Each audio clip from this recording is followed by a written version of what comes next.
நேபாளத்துல முஸ்லிம்கள் மீது நடத்தப்படும் தாக்குதலை பத்தி நபி ஸல்லல்லாஹு அலைஹி வஸல்லம் அவங்க முன்பே சொல்லியிருக்காங்க அப்படின்னா உங்களால நம்ப முடியுதா?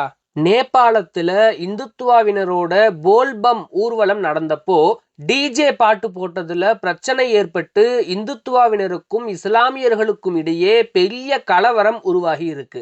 அங்க இருக்கிற இந்துத்துவ அமைப்பை சார்ந்தவங்க இஸ்லாமியர்களுடைய பள்ளிவாசல்களை தீ வச்சு கொளுத்தி சேதப்படுத்தி இஸ்லாமியர்கள் மீது தாக்குதல் நடத்திட்டு வராங்க. கொஞ்சம் நல்லா யோசிச்சு பாருங்க. உலகத்துல எங்கேயாவது ஏதோ ஒரு காரணத்தை காட்டி இஸ்லாமியர்களோட உயிர் மட்டும்தான் பறிக்கப்படுது. இது ஏன் நடக்குதுன்னு என்னைக்காவது நீங்க நினைச்சு பார்த்திருக்கீங்களா? அதே மாதிரி இஸ்லாமியர்களை மட்டும்தான் தீவிரவாதிகள்னு முத்திரை குத்துறாங்க. இதுக்கெல்லாம் உண்மையான காரணம் என்ன தெரியுமா? இஸ்லாமியர்கள் உருவமில்லாத ஒரே இறைவனான அல்லாஹுவை வணங்குறது மட்டும்தான். இவங்க இஸ்லாமியர்களா இருக்கிற ஒரே காரணத்திற்காக தான் உலகத்துல இப்படிப்பட்ட விஷயங்கள் எல்லாம் அவங்களுக்கு நடந்துட்டு இருக்கு.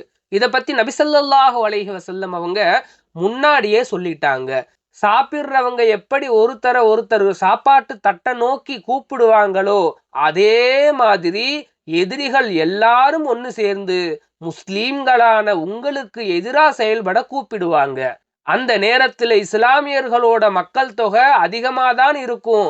ஆனா உங்களுடைய பயத்தை அல்லாஹ் எதிரிகளோட மனசுல இருந்து எடுத்துருவான்.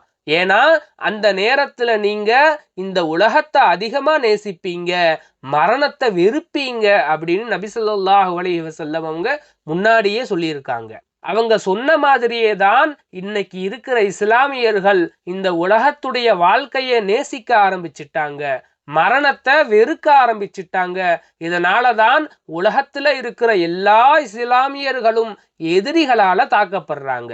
இன்னொரு விஷயம், நபி ஸல்லல்லாஹு அலைஹி வஸல்லம் அவங்க இத பத்தியும் முன்னாடியே சொல்லியிருக்காங்க. இஸ்லாமிய மார்க்கம் ஆரம்பத்துல கொஞ்சம் பேரை வச்சுதான் தொடங்குச்சு. அப்போ மக்காவில அவங்க நிறைய கஷ்டங்கள் அனுபவிச்சாங்க. அப்புறம்தான் இது உலகம் முழுக்க பரவுச்சு. ஆனா கடைசி காலத்துல மறுபடியும் ஆரம்ப காலத்துல இருந்த மாதிரியே அந்த இஸ்லாத்தை பின்பற்றுபவர்களுடைய எண்ணிக்கை குறைஞ்சு அது ஒரு அந்நியமான விஷயமாக மாறிடும் அப்படின்னு நபி ஸல்லல்லாஹு அலைஹி வஸல்லம் அவங்க சொல்லியிருக்காங்க. நபி ஸல்லல்லாஹு அலைஹி வஸல்லம் எச்சரித்த அந்த காலம்தான் இப்போ நடக்குதோன்னு நினைக்க தோணுது. அவங்களோட வார்த்தைகளை உண்மையாக்குற மாதிரி தான் இன்னைக்கு இஸ்லாமியர்கள் மேல நடக்கிற தாக்குதல்கள் எல்லாம் நடந்துட்டு இருக்கு. இஸ்லாமியர்கள் மேல எவ்வளவு தாக்குதல் நடந்தாலும் இந்த உலகம் வாய்மூடி அமைதியா வேடிக்கை பார்க்கிறதே இதற்கு பெரிய சாட்சியா இருக்கு. மறுமை நாள் ரொம்ப பக்கத்துல வந்துருச்சுங்கிறதற்கு இப்போ உலகத்துல நடக்கிற இந்த விஷயங்கள் எல்லாமே ஆதாரமா இருக்கு. அல்லாஹ் தான் நம்ம அனைவரையும் பாதுகாக்கணும்.